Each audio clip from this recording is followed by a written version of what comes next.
This is an exchange, which I think just says a lot, where you're approached by a self-described pansexual. Damn. Here's what happened. I was just wondering, what were your opinions on the LGBTQ community? Well, I don't think it's one community. Yeah, I mean, how could it be? Just mashed together an alphabet soup. Trans is fundamentally in tension with gay, if you ask me. But what's your opinion? I am personally a pansexual, so I was just wondering what the hell is that? on same-sex couples were. I don't have a negative view of same-sex couples, but I do have a negative view of a tyranny of the minority. So I think that in the name of protecting against a tyranny of the majority, and there are times in this country's history where we have had a tyranny of the majority, we have now, in the name of protecting against tyranny of the majority, created a new tyranny of the minority.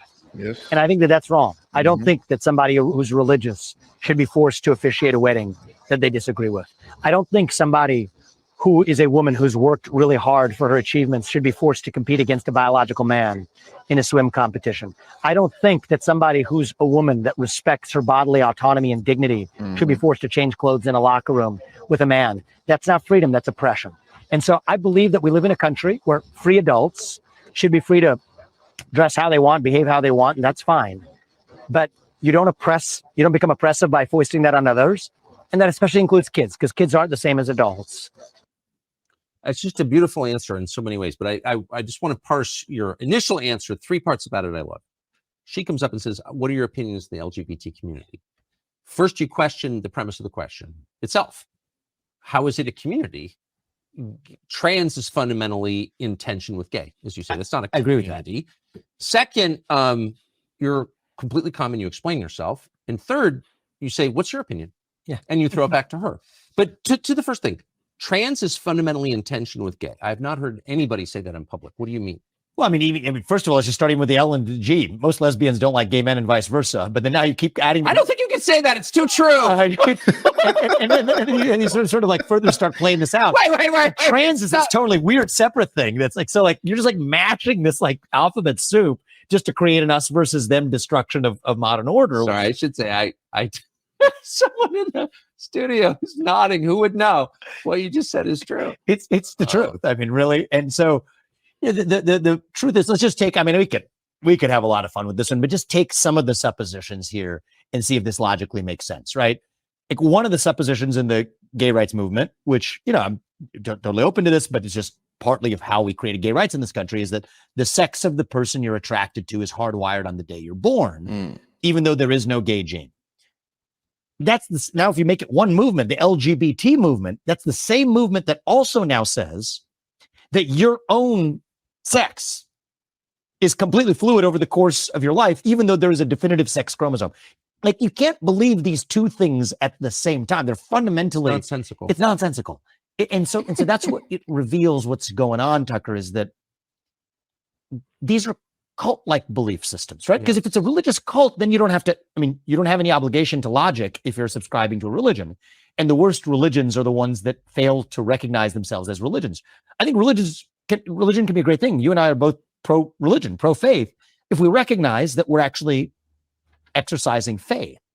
But the most dangerous religions of all are those that claim to be secular, but are actually religious in their conviction. And one of the ways you can smoke out that it's religion is just these inherent tensions that then you give it a flag, then you give it a symbology, you give it an idol. The first idol was not good enough, the rainbow flag. Then they had to make the trans flag, the upgraded version, the golden idol. They started with the silver one. And so this is what this is about, is a form of idolatry in the trans flag that is a symbol of a broader religious conviction. It's kind of the same thing you see in the climate movement, actually. Is like, I kind of enjoy this because you get to the bottom of what's going on by exposing the illogic of it.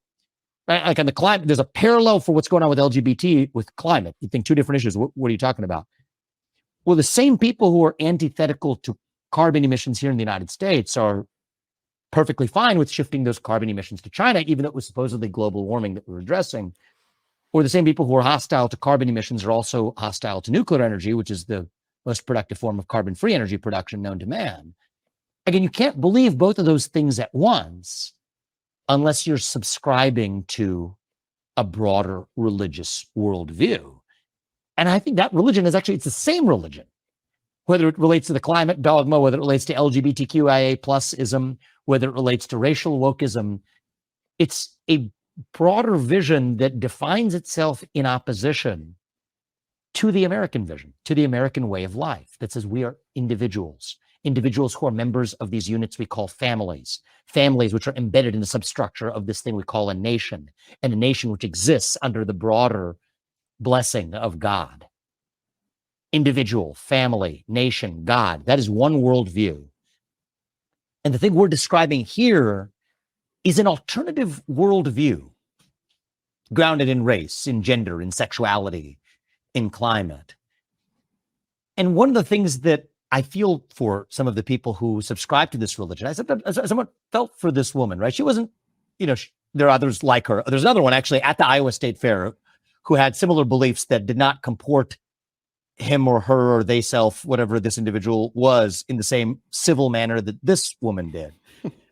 He had a cowbell and it was ringing and was antithetical to having conversation. This woman, at least having a conversation, I kind of felt for her because what I saw in her eyes was she's not an evil person who's trying to be a crusader for some faith to put the other side out of business. Those people exist. She was just lost, actually. Right? I don't know if it was harder to see on the camera, but I was face to face with her. And when I see that, it's why I also thanked her. I said, thank you for being civil in your exchange. And I'll give you the same courtesy in return. I mean, she was early 20s, best my guess. She's lost. There's a void there. Yeah. Right. So I asked her the question back. There's a blank stare you get in a response. It's almost the same blank stare as if I asked most young people on a given day, what does it mean to be American? It's that same blank stare. That's the void. It's like a deer in the headlights. And I think that this is our moment, our duty, our job as leaders. It's the job of the next US president, might be the most important one of all, to fill that void with an answer to the question of what does it mean to be an American? What does it mean to be you? What does it mean to be an individual rather than riding a tectonic plate of group identity? What does it mean to be a member of a family, a nuclear family with a mother and a father that by definition brought you into this world? What does that mean? What does it mean to be a citizen of this nation? Not some nebulous, vague global citizen fighting climate change. No, but a citizen of this nation on this land with these ideals. What does it mean to believe in God, to be a nation under God? I think that's our moment. And I believe that if we fill that void with an actual affirmative vision, we will dilute these other poisons to irrelevance. They are symptoms. They're symptoms of a deeper cancer. That cancer itself is a void, a black hole. Fill that void with an actual affirmative vision of who we really are. That's got to be how we win. And the thing that frustrates me most actually about the Republican Party, Tucker, isn't even the neoconism in our foreign policy. And I mean, it frustrates me deeply, but this feels solvable through an alternative set of policies, right? I can go do deals on a global stage and let's hope I'll be successful if I'm in that seat. I think I will. But this is actually the deeper challenge. You can only stand up with the spine abroad or in an economy or whatever if you at least first know who you really are. And I think that is the far more difficult question. It's not going to happen through policy, but somebody. It doesn't have to be a U.S. president. It could be it could be someone who has a media outlet. It could be a religious figure, but it could be a parent. Maybe it's not one person. Maybe, which is what I think the real answer is going to be. Maybe it's going to have to be leaders in the different spheres of our lives, each stepping up and speaking with conviction to the question of answering who we really are. And I think the U.S. president has a role to play there in answering who we are as Americans. And the thing that really frustrates me back about the Republican Party is, I wrote Woke Inc. a couple of years ago. You were kind enough to help me launch that book with you, and we had a great conversation, and a lot of people read it. And then the Republican Party starts reciting memorized chapter and verses from, not just my book, but maybe others like it, but mine included, but without actually knowing like what they're even talking about. They understand the word, they're uttering the words, but they don't really understand the phenomenon they're addressing, which stops you from actually getting to the true solution, which is actually understanding that there's a deeper void and vacuum that we have to fill with an affirmative alternative vision of our own. That takes courage. That takes vision. That takes some level of imagination of what is actually possible. You have to imagine it too much. It's been true for most of our history. So he can maybe just draw from that. That's how I do it. I don't want to reinvent the wheel. Let's maybe just borrow from the people who set this thing into motion. They had a pretty good idea of what they were doing. But that's what this moment calls for. And either we rise to that occasion and we take that 1776 spring spirit and we channel it into a revival of that once more, or else we will be the Israelites lost in the desert asking to go back and be ruled by the Pharaoh. And that's exactly what this nation is otherwise on a march to actually towards being ruled by, quietly becoming a people of sheep so our government can be a government of wolves. That's a perfect analogy. Man. Boy, oh boy, oh boy. Damn. I tell you, every time and anytime I see these guys speak, like there's this conviction about him. There's this like I said before, I said in my last video or the last video I did about Vivek, he might be full of crap. He might be full of crap, but you gotta give this man his flowers. I've never seen anyone break down this LGBT stuff. I've never seen anyone break it down like he just did. And it made sense. Like, it wasn't like he didn't use big words. He just broke it down for anyone to understand what the hell he's talking about. And it really made a lot of sense. I've never seen it from that lens. I've never seen it from that perspective. There's just something about this dude, man. There's just something about this dude. Yes, he's not gonna win. Yes, he's just way far off. But I'm telling you, I see a future presidency with this guy. Like, you can't, anytime you hear him talk, you can't help but see that. Look at how Tucker Carlson was just engrossed and he was just lost in thought when this man was talking. Like, he was just